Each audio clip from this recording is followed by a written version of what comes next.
ওয়াসাল্লাম যেই দিন মক্কা থেকে তায়েফের দিকে যাওয়া শুরু করলে চাচা ইনতাকলেব দুনিয়ার জমিনে আর নাই কলিজার টুকরা স্ত্রী হযরতে খাদিজা কুবরা দুনিয়ার জমিনে নাই খাদিজা নবীজির এমন স্ত্রী ছিলেন ৭৫ বছর বয়সে আমার নবীকে ছাড়া কোনোদিন ভাত খাবার নবীজিকে নিজের হাতে গোসল করায়া দিতেন এত বেশি ভালোবাসতেন দুইজন মানুষ একটি করে থাকতেন একটা প্লেট একটা গ্লাস একটা কম্বল একটা বালিশ এত ভালোবাসা ছিল বিশ্ব নবীর প্রতি মা খাদিজা তিনি বলেন নবীজি সারাদিন বাইরে দিনের দাওয়াত দিতে থাকেন যতক্ষণ পর্যন্ত স্বামী ঘরে না আসে ততক্ষণ পর্যন্ত আমি খাদিজা মুখে কোনো খাবার দেই না।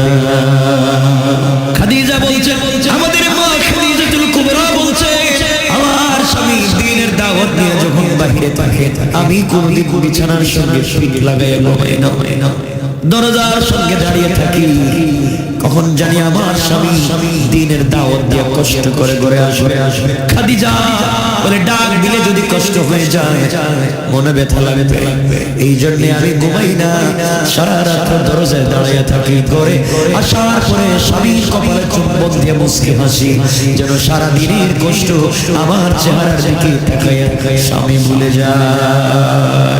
আল্লাহু আকবার বলে আপনাদের স্ত্রীরা এগুলো করে না বাহিরে থাকতে টেলিফোন দিয়ে বলবে আজকে বড় আসে খবর আসে ঠিক বললাম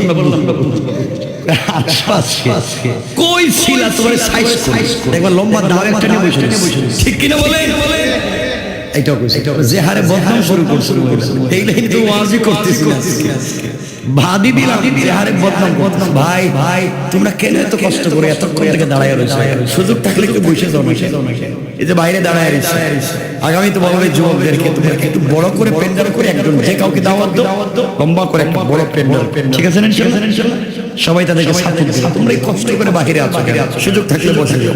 আমার মুসলমান বন্ধুগণ গভীর মনোযোগ বিশ্বনবী খাদিজার ইন্তেকালের পরে চাচা আবু তালিবের ইন্তেকালের পরে চিন্তা করলেন মক্কায় থাকা যাবে না মক্কার মানুষ আমাকে আঘাত করতে পারে চলে যাই নানার বাড়িতে তায়েফের দিকে চলে যাই মানুষ কষ্ট পেলে তো নানার বাড়ির দিকে যায় ওখানে গেলে আদর করবে আমার বন্ধুগণ বিশ্বনবী তায়েফে গেলেন যেই ছেলেরা আমার নবীর সাথে খেলতো যারা আমার নবীকে সঙ্গ দিত তাদের কাছে গিয়ে আমার নবী বলছেন আসলিম তাসলাম ইসলাম কবুল করো শান্তিতে থাকবা নবীজির সঙ্গে ছিলেন হযরতে যায়েদ এই কথা বলবার কারণে যেই লোকগুলো আমার নবীকে ভালোবাসতো কলিজার চাইতে বেশি ভালোবাসা ছিল এই লোকগুলো আমার নবীকে পাগল বলে গালি দেওয়া শুরু করেছে হাতে পায়ে দড়ি লাগায়া শিকল লাগায়া তায়েফের তপ্ত বালির উপরে পাগল বলে টানা হেঁচড়া শুরু করেছে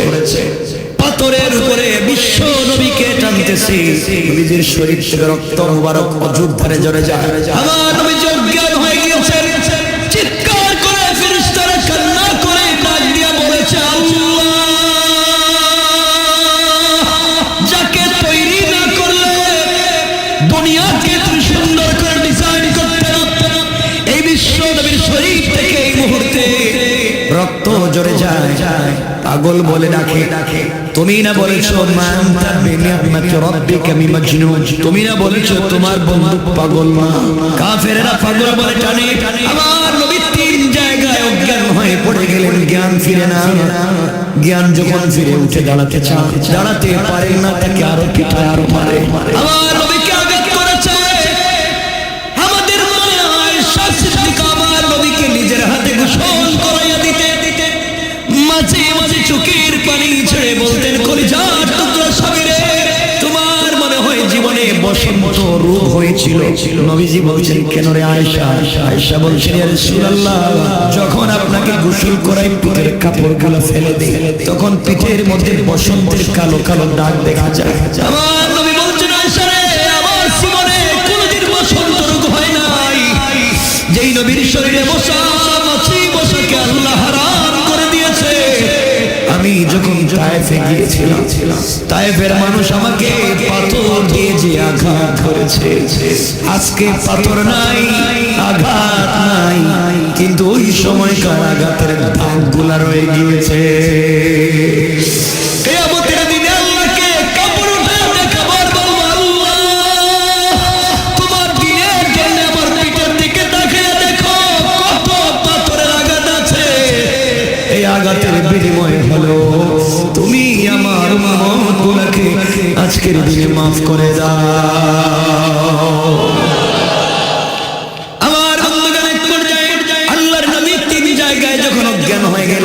জ্ঞান ফেরার পরে সারাদিন নবীজিকে আঘাত করা হয়েছে, কষ্ট দেওয়া হয়েছে। জ্ঞান যখন ফিরেছে, হযরতে যায়েদ আমার নবীকে ধরে ধরে একটা গাছের গোড়ায় বসাইছে। নবীজির মুখটা শুকায় গিয়েছে, চোখ থেকে পানি পড়তেছে, শরীরের দাগ আর রক্ত ঝরতেছে।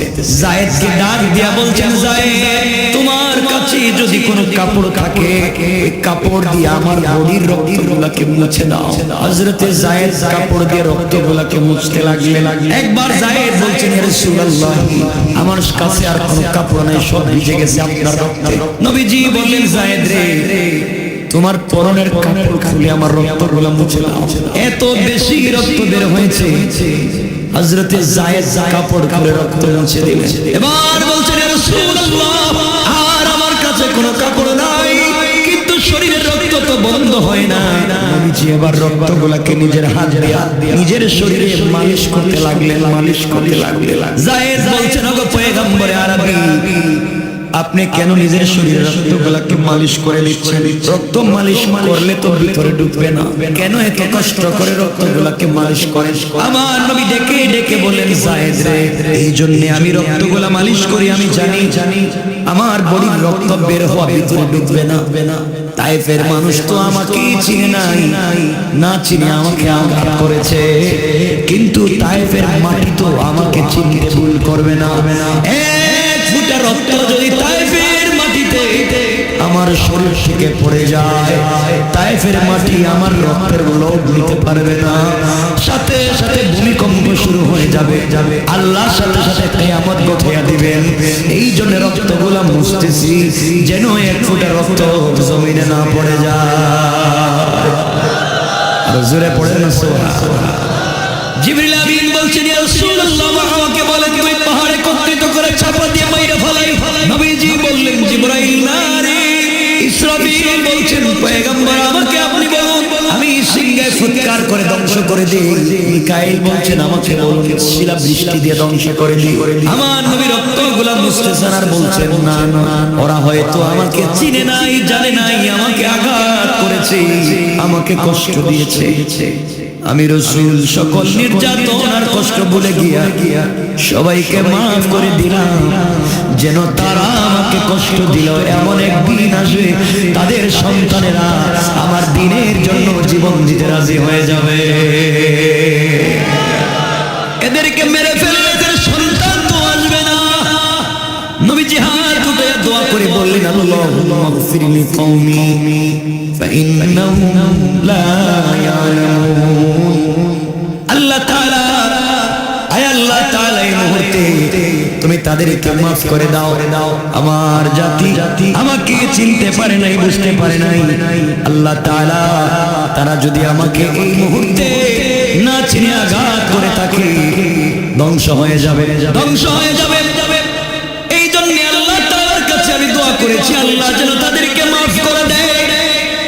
আমার বান্দাগণ এমন সময়ে হঠাৎ করে রাসূল শরীরের রক্তগুলো মুছলেন। আল্লাহ ডাক দিয়ে বলছেন, জিবরাইল তুমি কোথায়? জিবরাইল বলছেন, আল্লাহ তাআলা আমি তো সিদরাতুল মুনতাহায়। ও জিবরাইল তুমি সিদরাতুল মুনতাহায়, আজ আমি কিয়ামত কায়েম করে দেব। যেই নবীর কারণে গোটা দুনিয়া সাজাইছি, যার নাম দিয়ে শাহির সাজাইছি, যার নাম দিয়ে গোটা দুনিয়া ডেকোরেশন করেছি, আমি যার নাম দিয়ে সিদরাতুল মুনতাহায় গাছের পাতায় নাম লিখে দিয়েছি, আমি আল্লাহ সুবহানাল্লাহ যার নাম দিয়ে ডিজাইন করেছি, আমি আল্লাহ যার নাম জান্নাতুল ফিরদাউসের গেটে লিখে দিয়েছি। এই নবীর শরীরের রক্ত হাত দিয়ে মুছতেছে, এক ফোঁটা রক্ত তার পায়ে চামড়ার মোজা ছিল ওই মোজা ভিজে, পায়ের নিচ দিয়া একটা রক্তের ফুঁটা লটকা লটকি করতেছে। নবীজি ফুঁটা দেখতেছে না, নবীজি পায়ের রক্তটাকে দেখতেছে না, লটকিতেছে। যদি মাটিতে পড়ে যায় জিবরাইল কাউকে রাখবো না, সবাইকে হত্যা করে ফেলবো, কিয়ামত কায়েম করে দেব, দুনিয়ায় কেউ থাকবে না। সবকিছু যদি ঠিক রাখতে চাও তাড়াতাড়ি সিদরাতুল মুনতাহা থেকে দৌড়ে দাও তায়েফে। আমার নবীর পায়ের নিচে গুড়ালির দিকে এক ফোঁটা রক্ত লটকিতেছে। হঠাৎ কোন সময় জানি পড়ে যায়, মাটিতে পড়ে যাওয়ার আগে আগে দুনিয়াকে যদি বাঁচাতে চাও তোমার নূরের পরোটা বিছাইয়া দাও। আল্লাহু আকবার বলেন। আমার বন্ধুগণ, আল্লাহর রাসূল বারবার করে রক্তগুলা মুছতেছে। হঠাৎ করে তিনিও তাকিয়ে দেখেন নাই পায়ের নিচে। আমরা তো কাপড়ের মোজা পরে, রাসূল পরতেন চামড়ার মোজা, চামড়ার মোজার নিচে এক ফোঁটা রক্ত লটকে গেছে। এমন সময়ে জিবরিল আমিন দৌড়াইয়া সিদরাতুল মুনতাহা থেকে 600 নূরের ডানা টান দিয়েছেন। টান দিয়া তায়েফে গিয়ে দেখেন আমার নবীর পা মোবারক থেকে রক্তের ফোঁটা ছুটে জমিনের দিকে যায়, মাটিতে লেগে যায়। লেগে যায় সময়ে হযরত জিবরাইল তার 600 নূরের ডানা বিছাইয়া আমার নবীকে হেফাজত করে দিয়েছেন, আর দুনিয়াবাসীকে সাহাবার গজব থেকে বাঁচাইয়া দিয়েছেন। কোন সুবহানাল্লাহ, আল্লাহু আকবার। এই জিবরাইল এত শক্তিওয়ালা, জিবরাইলকে আল্লাহ বলছেন মাজিদ নামক মাঠটা ঘুরে আসো। জিবরাইল ঘুরতে গেলেন। এখন এই মাঠ কোন জান্নাতে আছে, এই জান্নাতের খবর বললে তো লম্বা হয়ে যেতেছে। এজন্য আর আমরা সামনের দিকে যেতে চাই। এখানে আলোচনা লম্বা করতে চাই না, কারণ 2.5 ঘন্টা হয়ে গেল।